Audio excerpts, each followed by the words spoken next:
राजकीय वर्तुळातून एक मोठी बातमी आहे। नाशिकमधून नाशिक लोकसभा मतदारसंघासाठी महाविकास आघाडीमध्ये आता चुरस पाहायला मिळते।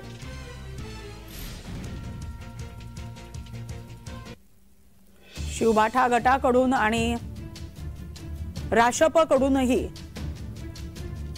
या दोघांनाही या नाशिक लोकसभेची उमेदवारी हवी आहे। त्यामुळे आता नक्की काय होणार याकडे सगळ्यांचं लक्ष असणार आहे।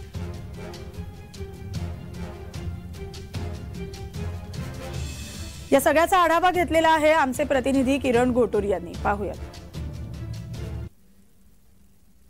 एकीकडे महायुतीमध्ये नाशिक या लोकसभा मतदारसंघावरून जय रसिकेस हे चालू असताना महाविकास आघाडीमध्ये सुद्धा या नाशिकच्या लोकसभा मतदारसंघावरून चढाओढ आता चालू झाल्याचं आपल्याला बघायला मिळतंय। खरं तर ही नाशिकची लोकसभा जागा उद्धव ठाकरे गटाकडे आहे, पण या जागेवरती आता सध्या शरद पवार गटाकडून सुद्धा दावा केला जातोय आणि शरद पवार गटाचे महाराष्ट्र प्रदेश उपाध्यक्ष गोकुळ पिंगळे खरं तर यांनी या जागेवरती दावा केलेला आहे। त्यांच्याकडून आपण या सगळ्या संदर्भात अधिक माहिती घेऊया।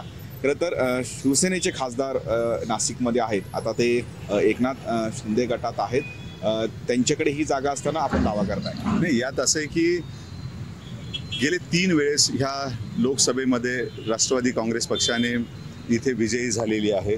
त्यामुळे आणि आत्ताची ज्या परिस्थितीनुसार की ही जी जागा आहे ही राष्ट्रवादी काँग्रेस पक्षाने लढावी अशी प्रामाणिक इच्छा आमच्या सर्व कार्यकर्त्यांची, सर्व मतदारांची आणि सर्व राष्ट्रवादीच्या पदाधिकाऱ्यांची इच्छा आहे। त्यामुळे ही जागा ही आम्ही विनंती करतोय पवार साहेबांना आणि जयंत पाटील साहेबांना की ही नाशिकची जागा आपण लढवावी।